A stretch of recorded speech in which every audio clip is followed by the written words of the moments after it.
ये आप देखिए ध्यान से, ये अमेरिकन फ्लीट है जिससे दुनिया डरती है। क्यों? क्योंकि ये अपने आप में एक बहुत बड़ी नौसेना के बराबर है, क्योंकि इसमें एक एयरक्राफ्ट कैरियर चलता है, इसके साथ 12 से लेकर 13 कॉर्वेट होती हैं, इसके अलावा 6 से लेकर 8 के बीच में डिस्ट्रॉयर शिप होती हैं, इसके अलावा 2 सप्लाई शिप भी होती हैं ताकि इन पर खाने पीने की चीज़ें, इसके अलावा फ्यूल वगैरह समय पर डिलीवर किया जा सके।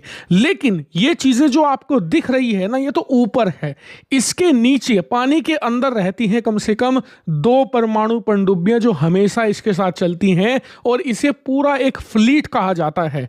और बात यहीं तक सीमित नहीं, इस फ्लीट की अपनी एक छोटी सी वायुसेना भी होती है, बल्कि ये कहिए दुनिया के कई बड़े बड़े देशों की वायुसेना के बराबर इसकी खुद की अपनी वायुसेना होती है, क्योंकि इस एयरक्राफ्ट कैरियर पर हमेशा तैनात रहते हैं करीबन 35 से 40 F-35।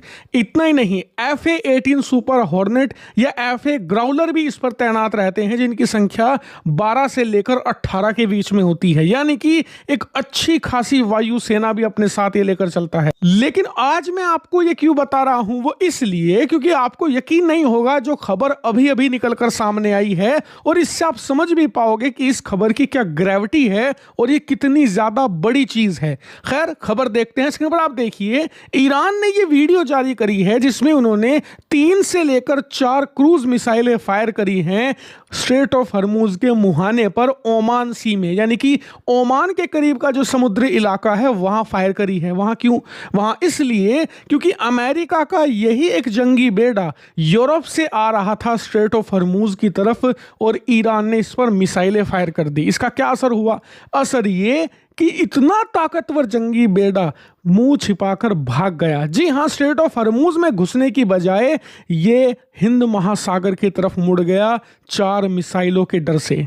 और मुझे पता है ये देखकर आपको यकीन नहीं हो रहा होगा कि यार ऐसे थोड़े ही ना होता है। इतना ताकतवर जंगी बेड़ा जो एक छोटे से देश को घंटों में उखाड़ कर फेंक दे, वो ईरान की 4 मिसाइलों से थोड़े डर सकता है। तो बिल्कुल हुआ है, बल्कि खुद अमेरिका ने कबूल कर लिया है कि जी हाँ, उसके कुछ युद्धपोत जा रहे थे स्ट्रेट ऑफ हर्मुज की तरफ, लेकिन ईरान ने मिसाइल दागी, इसीलिए हमें पीछे मुड़ना पड़ा। और इसके पीछे हालांकि उन्होंने कई बहाने दिए हैं, जैसे कि उन्होंने कहा कि हमें सिर्फ मिसाइलों का डर नहीं था, दिक्कत थी सी माइंस, यानी कि जो माइंस समुद्र के अंदर बिछा रखी हैं ईरान ने, उनसे दिक्कत थी। इसके अलावा यह भी खतरा था कि अभी तो 4 मिसाइलें आई हैं, लेकिन जैसे ही हम स्ट्रेट ऑफ हर्मुज में घुसेंगे तो मिसाइलों का बैराज आ सकता है हमारे ऊपर।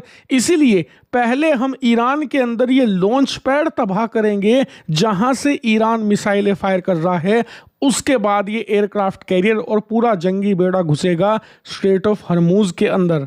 खैर, ये अमेरिका का तर्क है, आप इसे माने या ना माने वो आपके ऊपर है, लेकिन एक बात तो आपको माननी पड़ेगी कि ईरान युद्ध ने इस मॉडर्न वॉरफेयर के ज़माने में युद्ध के नियम बदल दिए हैं पूरी तरीके से। ईरान ने दिखा दिया है कि आपकी ताकत भले ही कम हो दुश्मन देश के सामने, लेकिन आपके पास कुछ स्ट्रेटजिक लोकेशन होनी चाहिए। अगर वो हैं तो आप किसी भी ताकतवर देश को धूल चटा सकते हैं उन स्ट्रेटजिक लोकेशन का इस्तेमाल करते हुए, जैसे कि ईरान के पास है स्ट्रेट ऑफ हर्मुज, और उसके दम पर उसने बेहद शक्तिशाली देश अमेरिका समेत तमाम अरब देशों को अपनी उंगली पर नचा रखा है, और इस समय पूरी तरीके से कंट्रोल करके बैठा है स्ट्रेट ऑफ हर्मुज और पर्शियन गल्फ का। और ये एक बहुत बड़ा की फैक्टर है, और इससे भारत को सीख लेने की जरूरत है। आपको क्यों?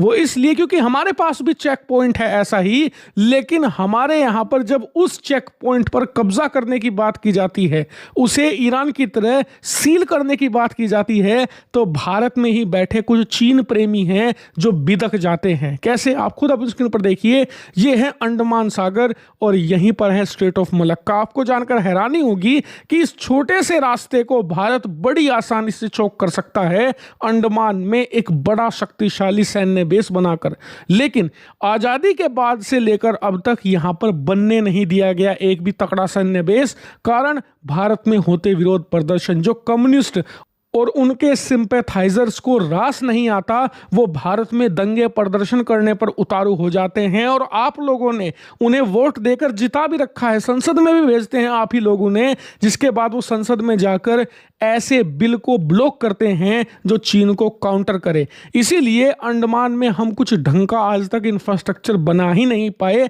और इसका फायदा मिलता है चीन को, जो कि भारत में बैठे देश के दुश्मन चाहते भी हैं कि चीन पर कभी आंच ना आने पाए, भले ही भारत का सत्यानाश हो जाए। खैर, अब यह बदल रहा है। भारत में फाइनली 2026 में यह प्रस्ताव लाया गया है, बल्कि यह पास भी हो चुका है कि अब यहां पर मेगा इंफ्रास्ट्रक्चर बनाया जाएगा, जिसकी बदौलत भारत के पास इतनी ताकत आ जाएगी कि हम स्ट्रेट ऑफ मलक्का को ब्लॉक कर दें। और जिन लोगों को नहीं पता ये कितनी बड़ी बात है, ऐसा मानिए स्ट्रेट ऑफ मलक्का को ब्लॉक करना स्ट्रेट ऑफ हरमूज 5-6 आपने ब्लॉक कर दी हो।